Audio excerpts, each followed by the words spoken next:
thud, thud, thud. Charlie startled out of sleep, disoriented. Something was banging on her door, trying to force its way in. "Oh, for goodness sake," Jessica said grumpily, and Charlie blinked and sat up. Right, the motel.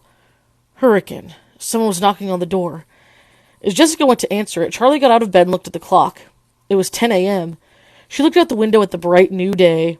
She had slept worse than usual, not nightmares, but dark dreams she couldn't quite remember, things that stuck with her just beyond the back of her mind, images she couldn't catch. "Charlie!" Someone was screeching. Charlie went to the door and found herself immediately enveloped in a hug. Marla's plump arms gripping her like a vice, Charlie hugged her back tighter than she meant to. When Marla let go, she stepped back, grinning. Marla's moods had always been so intense they were contagious, spreading out to whoever was in her path. When she was gloomy, a pall fell over her friends, the sun gone behind her cloud. When she was happy like now, it was impossible to avoid the lift from her joy. She was always breathless, always slightly scattered, always giving the impression that she was running late, though she almost never was. Marla was wearing a loose, dark red blouse, and it suited her well, setting off her fair skin and dark brown hair. Charlie had kept in better touch with Marla than the others. Marla was the type who made it easy to stay friends, even at a distance. Even as a little kid, she was always sending letters and postcards, undeterred if Charlie didn't respond to every one. She was resolutely positive and assumed that everyone liked her unless they made it clear otherwise, using the proper expletives. Charlie admired it about her. She herself, though not shy, was always calculating. Does that person like me? Or are they just being polite? How do people tell the difference? Marla had come to visit her once when they were 12. She had charmed Charlie's aunt and made fast friends with her school friends, while still making it abundantly clear that she was Charlie's friend, and she was only there to see Charlie. Marla's gigantic smile turned serious as she studied Charlie, peering at her as if trying to spot the differences since they last met. "You're as pale as ever." She took Charlie's hands in her own. "And you're all clammy. Don't you ever get warm?" She dropped Charlie's hands and proceeded to study the motel room skeptically, as though uncertain exactly what it was. "It's the luxury suite," Jessica said without expression as she searched for something in her bag. Her hair was sticking up in all directions, and Charlie stifled a smile. It was nice to see something about Jessica in disarray for once. Jessica found her hairbrush and held it up triumphantly. "Ha! Take that, morning frizz!" "Come on in," Charlie said, realizing she and Marla were still in the doorway, the door wide open. Marla nodded. "One sec. Jason!" she shouted out the door. No one emerged. "Jason!" A young boy came trotting up from the road. He was short and wiry, darker skinned than his half-sister. His Batman t-shirt and black shorts were made for someone twice his size. His hair was cut close to his head, and his arms and legs were streaked with dirt. "Were you playing in the road?" Marla demanded. "No," he said. "Yes, you were. Don't do that. If you get yourself killed, Mom's gonna blame me. Get inside." Marla shoved her little brother inside and shook her head. "How old are you?" Charlie asked. 11, Jason said. He went to the TV and started fiddling with buttons. "Jason, stop it," Marla said. "Play with your action figures." "I'm not a little kid," he said. "Anyway, they're in the car." But he stepped away from the television and went to look out the window. Marla rubbed her eyes.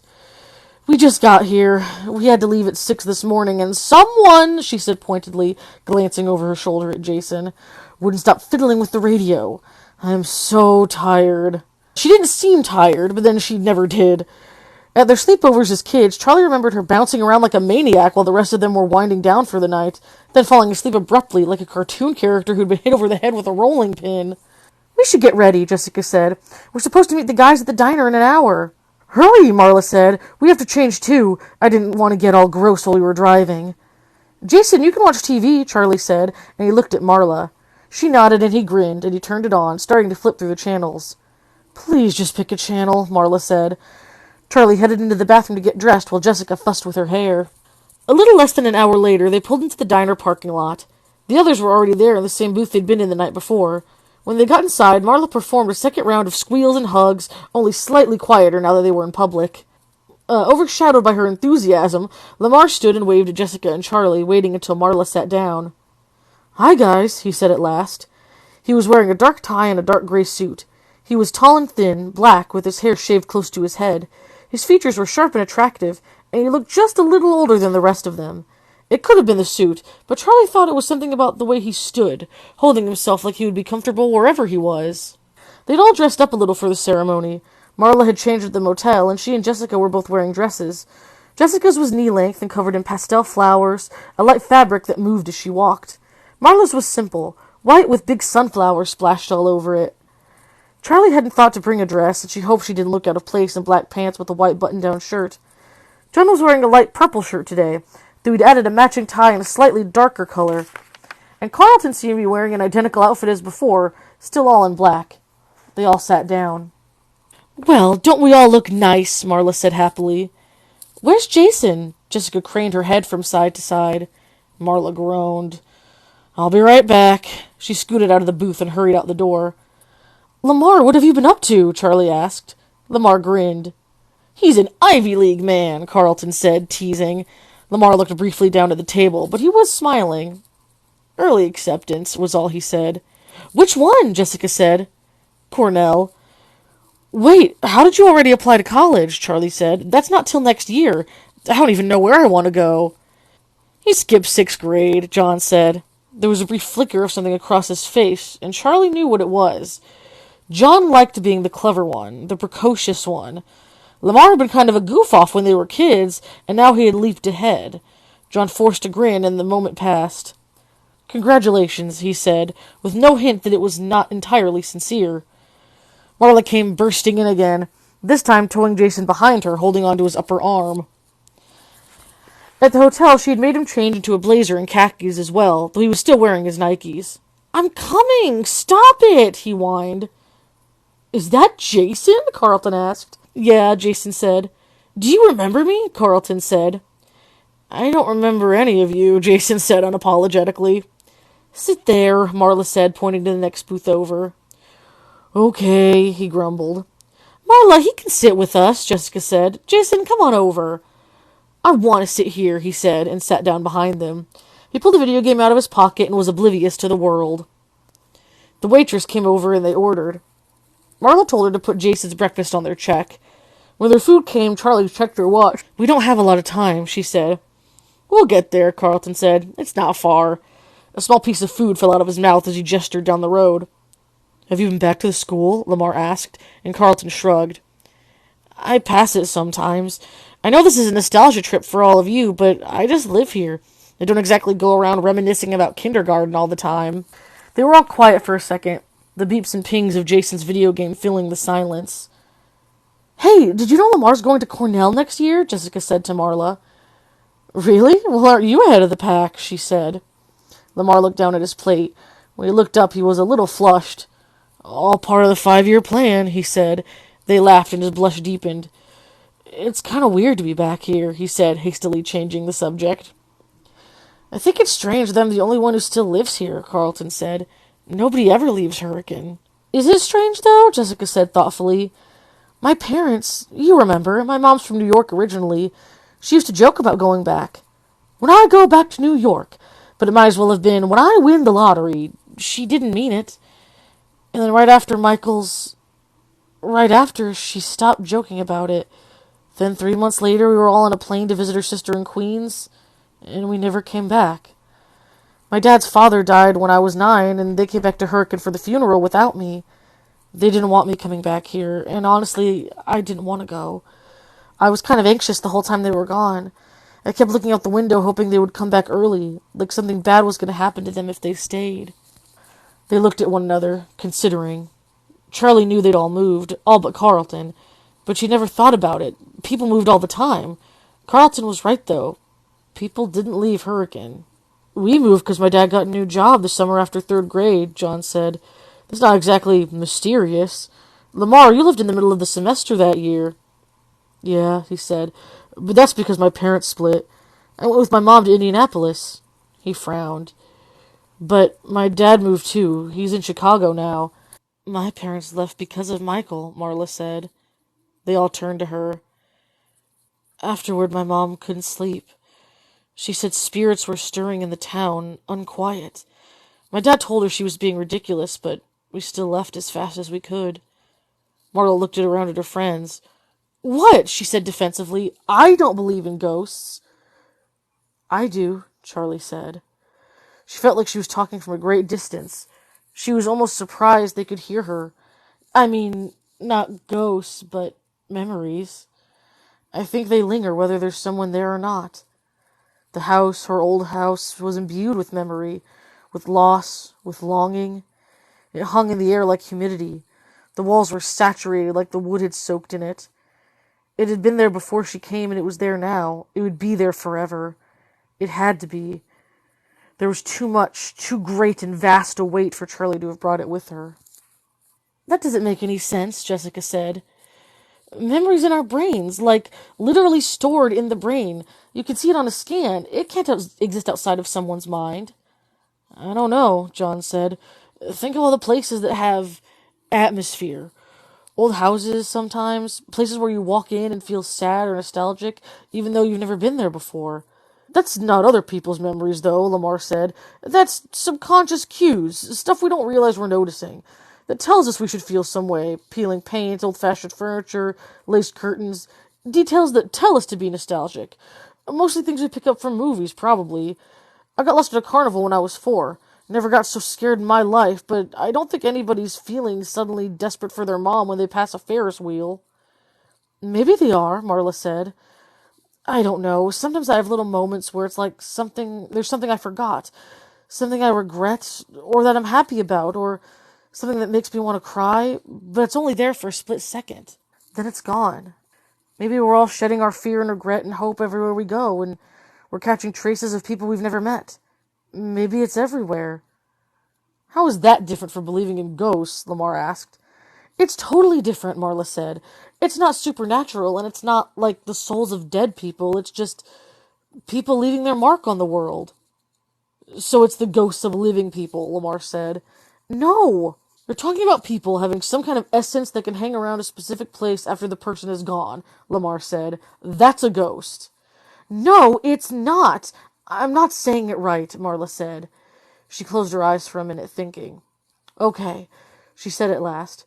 Do you all remember my grandmother? I do, said Jason. She was my grandmother, too. She was my dad's mom, not yours, Marla said. Anyway, you were only a year old when she died. I do remember her, Jason said quietly. Okay, Marla said. So she collected dolls from the time she was a kid. She and my grandfather used to travel a lot after he retired, and she'd bring them back from all over the world. She had them from France, Egypt, Italy, Brazil, China, everywhere. She kept them in their own special room, and it was full of them. Shelves and shelves of dolls, some tiny and some almost as big as I was. I loved it. One of my earliest memories is playing in that room with the dolls. I remember my dad would always warn me to be careful, and my grandmother would laugh and say, toys should be played with. I had a favorite, a 21-inch red-haired doll in a short, shiny white dress like Shirley Temple. I called her Maggie. She was from the 1940s, and I loved her. I told her everything, and when I was lonely, I would imagine myself in that room playing with Maggie. My grandmother died when I was 6, and when my dad and I went to see my grandfather after the funeral, he told me I should pick a doll to keep from the collection. I went to the room to get Maggie, and as soon as I walked through the door, something was wrong. It was as though the light had changed, become darker, harsher than it used to be. I looked around, and the lively, playful poses of the dolls now seemed unnatural, disjointed. It was as though all of them were staring at me. I didn't know what they wanted. Maggie was in the corner, and I took a step toward her and then stopped. I met her eyes, and instead of painted glass, I saw a stranger. I turned and ran. I raced down the hall as though something might be chasing me, not daring to look back till I reached my father's side. He asked if I'd picked a doll, and I shook my head. I never went back in that room. Everyone was silent. Charlie was transfixed, still seeing little Marla running for her life. What happened to the dolls? Carlton asked, only half breaking the spell. I don't know. I think my mom sold them to another collector when my grandfather died, Marla said. Sorry, Marla, Lamar said. It's still just tricks of the mind. You missed your grandmother, you were frightened of death, and dolls are inherently freaky. Charlie broke in, wanting to head off the argument. Is everybody done eating? We have to go soon. We still have plenty of time, Carlton said, looking at his watch. It's like 5 minutes away. Something else fell out of his mouth, landing next to the first dropped bit of food. John looked around the table from person to person as though he was waiting for something. "We have to tell them," he said, looking at Charlie. "Oh yeah, we totally do," Jessica said. "Tell us what?" Jason piped up, peeking over the back of Marla's seat. "Shh," Marla said half-heartedly. She was looking at John. "Tell us what?" John dropped his voice, forcing everyone to lean in closer. Charlie did it too, eager to hear, even though she knew exactly what he was going to say.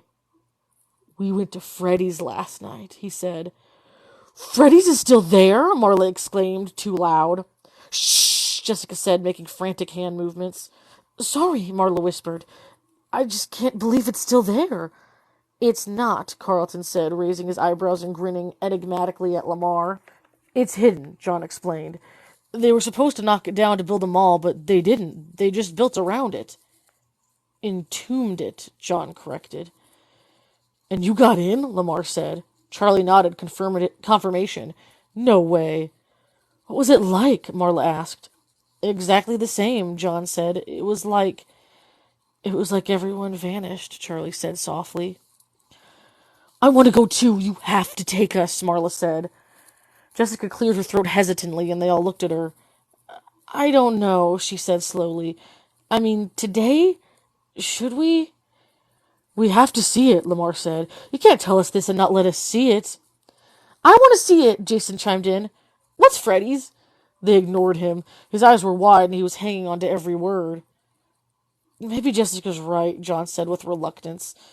"Maybe it's disrespectful to go tonight." There was a moment's pause, and Charlie knew they were waiting for her to talk.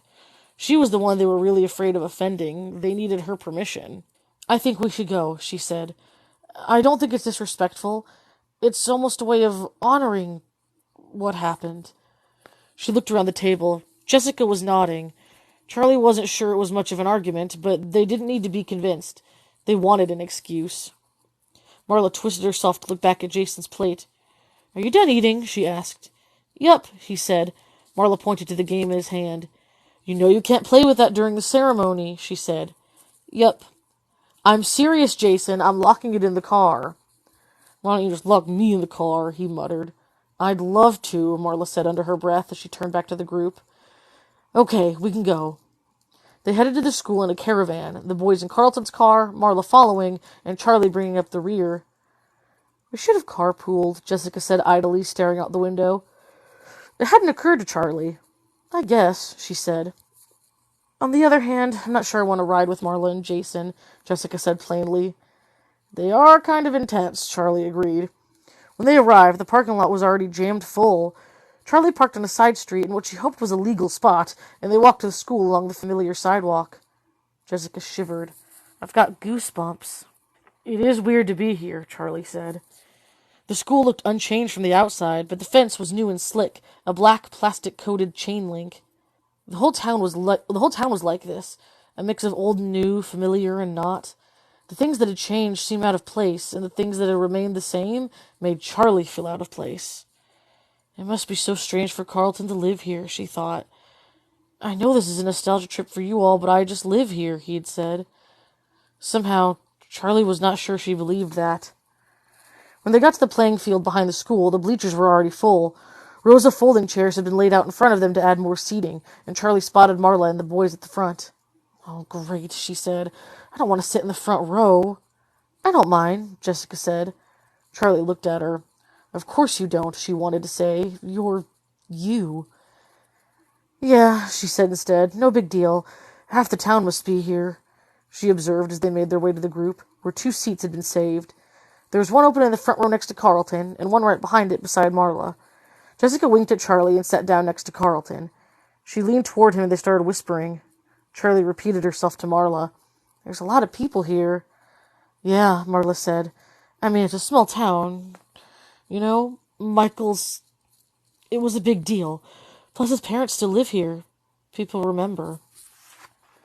"People remember," Charlie echoed softly. There was a small raised stage set up in front of them with a podium and 4 chairs. Behind the chairs, a screen was suspended. Projected on it was a larger-than-life picture of Michael. It was a close-up, just his face. It was not the most flattering picture. His head was thrown back at an odd angle, his mouth open in laughter. But it was perfect. A joyful moment. snatched up and kept, not curated. He looked happy. "Darn it," Marla said softly. Charlie looked at her. She was dabbing at her eyes with a tissue. Charlie put an arm around her. "I know," she said. The sound system came on suddenly with a whine that slowly faded.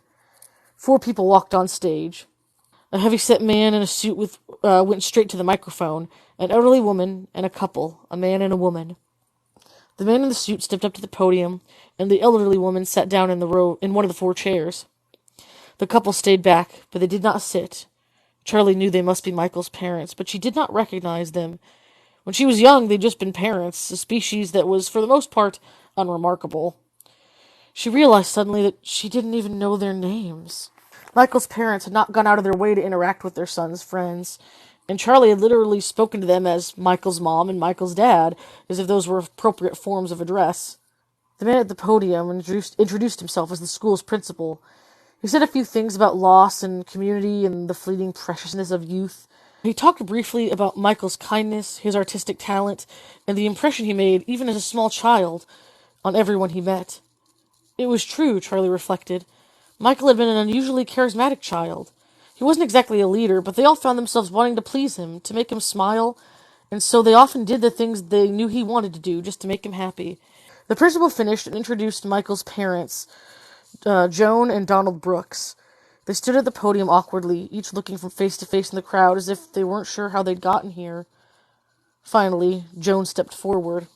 "It feels strange to be up here," was the first thing she said, and a murmur of something like agreement swept quietly through the crowd. "We are so grateful to all of you for coming, especially those of you who came from out of town." She looked directly at the front row, talking to Charlie and the others. "Some of Michael's friends have come from all over, and I think that's a testament to who he was, that 10 years later, with your lives on new paths, moving on to a whole new stage of life." So close to the stage, Charlie could see she was about to cry, tears wavering in her eyes. But her voice was steady. "We are grateful you're here. We wanted to give Michael a legacy with his scholarship, but it's clear that he's already left one, all on his own."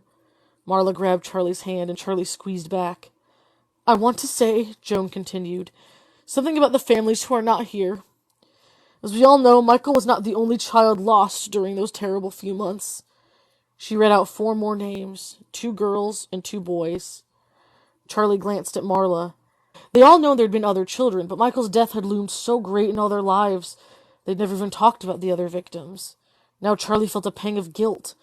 To someone, those little girls and boys had been as vital as Michael. She closed her eyes for a moment. "I can't mourn everyone," she thought. "No one can." Joan was still talking. "Although their families have moved on to other places, those young boys and girls will always have a place in our hearts. Now I would like to call to speak a young man who is particularly close to my son. Carlton, if you would." They all watched in surprise as Carlton stood and climbed up behind the podium. Joan hugged him tightly and stayed close behind him as he pulled a crumpled piece of paper from his pocket. He cleared his throat, looking over the heads of the crowd, then crumpled the paper up again and put it back in his pocket. "I don't remember as much about Michael as I should," he said finally. "Too much of those years is a blur. I know we met when we were still in diapers, but I don't remember that, thankfully." There was a soft titter through the crowd. "I do know that as far back as I have memories, Michael is in them. I remember playing superheroes, drawing, which he was much better at than me, and as we got older, I remember, well, playing superheroes and drawing. What I really remember, though, is that my days were always more exciting when he was in them. He was smarter than me. He was the one always coming up with new ideas, new ways to get in trouble. Sorry about those lamps, by the way, Mrs. Brooks. If I had jumped the way Michael said, I probably would only have broken one." Donald laughed, a gulping, desperate sound. Charlie shifted uncomfortably and pulled her hand from Marla's with an apologetic half smile. Their grief, naked, was too much to watch. It was raw, an open wound, and she could not stand to look. Carlton came back down to sit with them. Michael's grandmother spoke, and then his father, who recovered enough to share a memory of taking his son to his first art class. He told the crowd about the scholarship for the graduating senior who demonstrated both excellence and passion in the arts, and announced the winner of the first one, Anne Park, a slight Korean girl who came up quickly to the stage to accept her plaque and hugs from Michael's parents. It must have been strange for Anne, Charlie thought, her honor so overshadowed by its origins. But then she realized Anne must have known Michael too, however much in passing. After the ceremony, they went to say hello to Michael's parents, hugging them and making sounds of condolence. What do you say to someone who's lost a child? Can it be any easier? Can 10 years make a difference? Or do they wake up each morning with grief as fresh as the day he died? On a long cafeteria table by the stage, pictures and cards were collecting slowly. People had brought flowers, notes to Michael's parents or to him, things they remembered, things they wished they had said. Charlie went over and browsed through the notes. There were pictures of her and the others, as well as of Michael. It shouldn't have surprised her. They were all together constantly, as a group, or in rotating groups of 2 and 3. She saw herself in the middle of a pose. Michael, John, and she all covered in mud with Jessica beside them, still perfectly clean, refusing to go near them. Charlie smiled. That looks about right. In another, a 5-year-old Marla struggled to support the weight of her newborn little brother, with Lamar peering suspiciously at the tiny thing over her shoulder. Some of Michael's drawings were there too, crayons scribbled professionally, incongruously framed. Charlie picked one up, a drawing of what she supposed was a T-Rex stomping through a city. It was actually, she realized now, almost amazing how talented he was. While she and the others were scribbling stick figures, Michael's drawings looked realistic, sort of. That's really good, John said over her shoulder. Charlie startled. You scared me, she said. Sorry. Charlie looked back at the drawing. Whatever it was better than she could draw now. Suddenly her chest tightened, gripped with loss and rage. It wasn't just that Michael died young, it was what that truly meant. He had been stopped in his tracks, years, decades of life snatched and torn violently from him. She felt herself well up with youthful indignation, as if she were a child again, wanting only to whine, "It's not fair!" Taking a deep breath, Charlie set the picture back down on the table and turned away. The gathering was continuing, but she needed to leave. She caught Marla's eye, and Marla, as scarily intuitive as always, nodded and caught Lamar's sleeve. From their various vantage points, they all headed for the parking lot. No one seemed to notice that their departure, which made sense.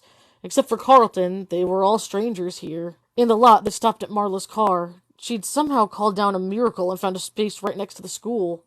Can I play my game now? Jason said immediately, and Marla found her keys in her purse and handed them over. Don't drive away, she warned. Suddenly, Marla grabbed her brother and pulled him close, hugging him to her for a long minute. Geez, I'm only going to the car, he muttered when she let him go. Yeah, maybe I should let you drive away, she said, giving him a little push. She cleared her throat. So are we going to Freddy's? She said. They all looked at one another. Yeah, Charlie said. I think we should. Somehow, following this, going back to Freddy's seemed like more than a game. It felt right. Let's meet there at sunset, she said. Hey, Jessica, can you catch a ride with the guys or something? I'm gonna go for a walk. You can come with us, Marla said. I promised Jason I'd take him to the movies. Charlie headed down the road without wanting to hear the rest of the discussion. A dozen feet from the lot, she realized she was being followed. She turned around. John? Do you mind if I come? You're going to your old house, right? How did you know that? It's the only interesting thing out this way. Anyway, I want to see my old place. I went to see my old place, too. It was painted blue and there was a garden in the yard. It was weird. I know it wasn't blue when I lived there, but I couldn't remember what color it was supposed to be. Everything's so different. Charlie didn't say anything. She wasn't even sure she wanted John to come with her. Her house, her father's house, it was private. She thought of the first time John had seen the toys, his fascination and interest that was all his, that had nothing to do with pleasing her. She relented. Okay, you can come. Is it... He hesitated. Is it different? It's really not, Charlie said. It wasn't quite true, but she wasn't sure how to explain the things that had changed. They walked together for the better part of 3 miles, away from town and down old roads, first paved, then gravel. As they neared the place, they left the roads, ascending the steep incline of a hill overrun with brush and trees that should have been trimmed or cut down ages ago. 3 rooftops peeked over the leaves, scattered wildly over the hill, but no one had lived in these houses in a long time. At last they walked up the driveway, and John stopped short, staring up at the house.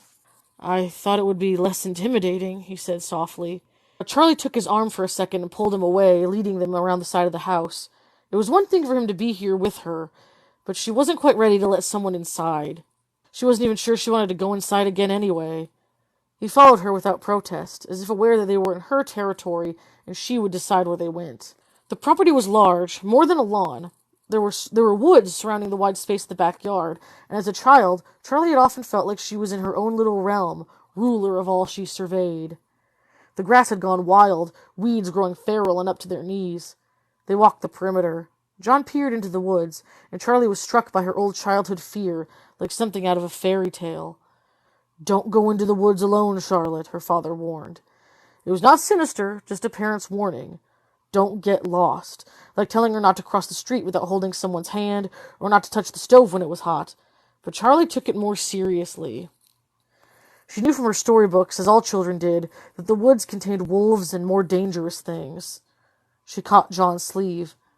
"Don't," she said, and he pulled back from the woods, not asking why. Instead, he went to a tree in the middle of the yard and put a hand on it. "Remember that tree?" he asked, smiling, something a little wicked in his voice. "Of course," Charlie said, walking over. "It's been here longer than I ever was." But he was looking at her, waiting for more, and suddenly she remembered. It had been a sunny day, springtime. They were 6 years old, maybe. John was visiting, and they were playing hide-and-seek, half supervised by Charlie's father, who was in his garage workshop, absorbed in his machines. The door was open, so he would notice if someone screamed, but short of that, the outdoors was their own. John counted to 10, eyes covered, facing the tree that was home base. The yard was wide and open. There weren't many places to hide, so Charlie, buoyed up by the excitement of the game, dared to hide behind the forbidden edge of the woods, just barely past the tree line. John searched the other places first, behind her father's car, in the corner where one part of the garage jutted out, the space beneath the porch where a child could just barely crawl. He realized where she must be, and Charlie braced herself to run as he began to walk the edges of the yard, darting into the woods and out again, looking behind trees.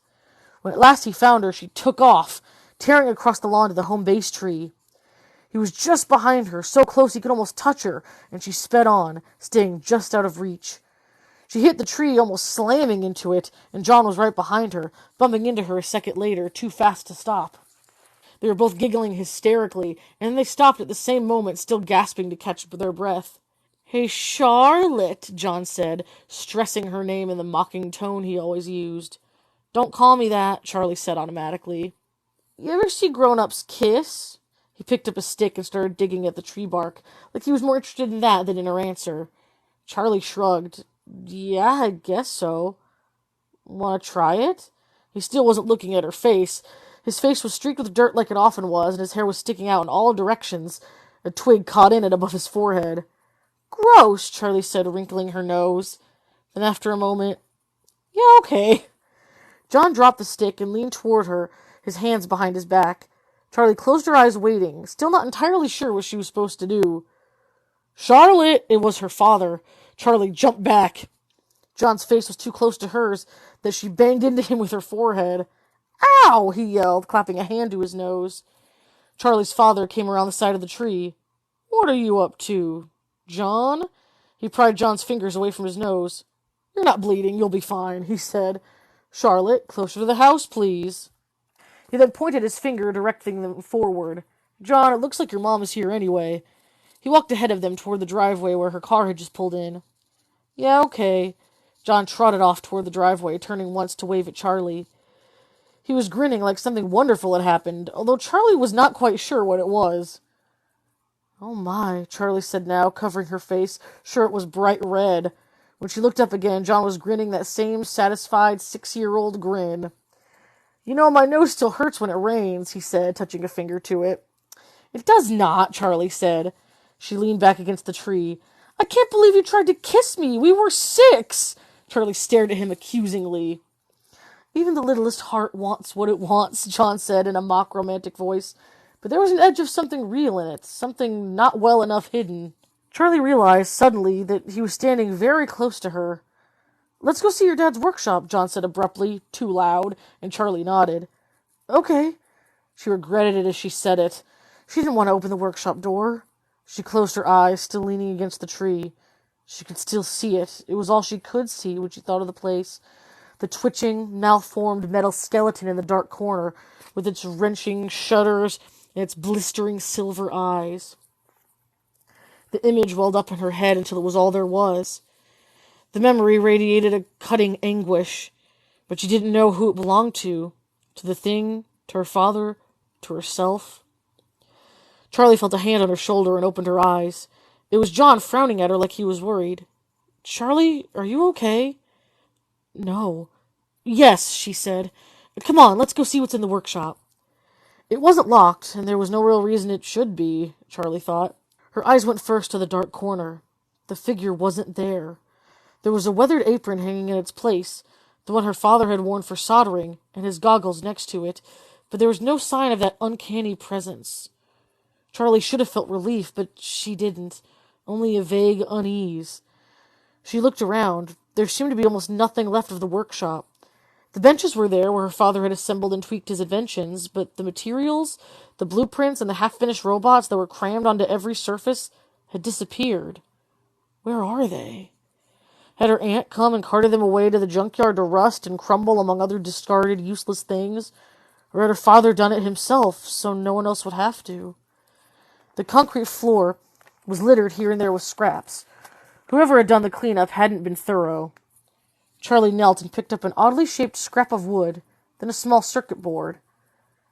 She turned it over. Whose brain were you? She wondered. But it didn't matter. Not really.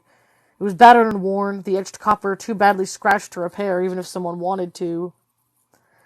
"Charlie," John said from across the workshop. He was in the dark corner. If the skeleton had been there, it could have reached out to touch him. But it's not there. "What? Come see what I found." Charlie went. John was standing beside her father's old toolbox, and he stepped away as she came over, giving her space. Charlie knelt down before it. It looked as if it had just been polished. It was made of dark stained wood, glossy with some kind of lacquer. She opened it gently. Charlie picked up an awl from the top tray and held it for a moment, the rounded wooden handle fitting into the palm of her hand as if it had been made for her to use. Not that she knew how. The last time she'd picked it up, she could barely fit her fingers around the base. She picked up the tools, one after another, lifting them from their spaces. The toolbox had wooden spaces carved to fit the precise shape of each item. All the tools were polished and clean, their wooden handles smooth and their metal unrusted. They looked as though they had just been used that morning, wiped down and put away meticulously, like someone still cared for them. She looked at them with a fierce, unexpected joy, as if something she had fought for was returned to her, but her joy felt wrong, misplaced. Looking at her father's things set her off balance. Something in the world was not as it should be. Seized suddenly with an unfounded fear, she thrust the awl back into place in the box, dropping it like something burning. She closed the lid, but she did not stand. Memory overtook her, and she closed her eyes, not fighting against it. Her feet were wedged in the dirt, and two large and callous hands covered her eyes. Suddenly there was a bright light, and Charlie squinted, squirming impatiently to see what was before her. 3 complete and gleaming figures towered over her, motionless, the sun reflecting off every edge and contour. They were blinding to behold. "What do you think?" She heard the question, but couldn't answer it. Her eyes hadn't adjusted. The 3 masses of standing metal all looked similar in structure, but Charlie had grown accustomed to seeing more than was there, imagining the final result. For a long time now, there had been 3 empty suits hanging like carcasses from a rafter in the attic. Charlie knew they had a special purpose, and now she understood what it was. 2 long beams protruded from the top of the head of one of the hulking masses. The head itself was solid and skull-like. The beams looked as if they'd been violently thrust there. "That's the rabbit!" Charlie squealed, proud of herself. "You aren't scared of him?" the voice asked. "Of course not! He looks like Theodore." "Theodore, that's right." The figure in the middle was more clearly rendered. Its face was chiseled, its features distinct. It was clearly a bear, and a single metal beam stuck out from the top of the head as well. Charlie was puzzled for a moment, then smiled. "For the top hat," she said with confidence. The last form was perhaps the most frightening. A long metal clamp protruded from its empty face, in the place where a mouth might go. It was holding something on a platter, a metal structure that looked like a jaw, wires running like strewn spaghetti up and down the frame and in and out of sockets. "That one's scary," she admitted hesitantly. "Well, this part will look like a cupcake," her father pressed down on the top, and the jaw snapped shut, making Charlie jump and then giggle. Suddenly her laughter stopped. She'd been so distracted she'd forgotten. "I'm not supposed to stand here. I don't stand here." Her hands were trembling. How could she have forgotten? The corner. She looked at the ground, unable to lift her eyes, unable to move. One of her shoes was untied. There was a screw next to her foot and an old piece of tape, opaque with dirt. There was something behind her. Charlie? It was John. "Charlie!" She looked up at him. "Sorry, just lost. This place." She stood and took a step forward, positioning herself in the place she remembered. She glanced behind her as if the memory might manifest. The corner was empty. There was nothing. She knelt again and put her hand on the ground, fishing around until she found a small screw in the bare dirt. She palmed it and then looked closer. There were small holes in the ground, exposed when she moved the loose dirt. Charlie ran her fingers over them, thoughtful. "Charlie, I have to tell you something." There was something urgent in John's voice. Charlie looked around the workshop and stood up. "Can we go outside?" she said. "I can't breathe in here." "Yeah, of course," he said. He followed her out into the yard and back to the hide-and-seek tree. She was tired, a wrung-out exhaustion deep inside. She'd be fine in a minute, but she wanted a place that held only silly childhood memories. She sat down in the grass, leaned against the trunk, and waited for John to talk. He settled himself cross-legged in front of her, a little stiffly, smoothing his pants, and she laughed. "Are you worried about getting dirty?" "Times change," he said with a wry smile. "What do you have to tell me?" she asked, and his face grew serious. "I should have said something a long time ago," he said. When something happens like that, you don't trust your memory, don't trust your own mind." "What are you talking about?" Charlie asked. "Sorry," he took a deep breath. "I saw someone that night, the night Michael disappeared."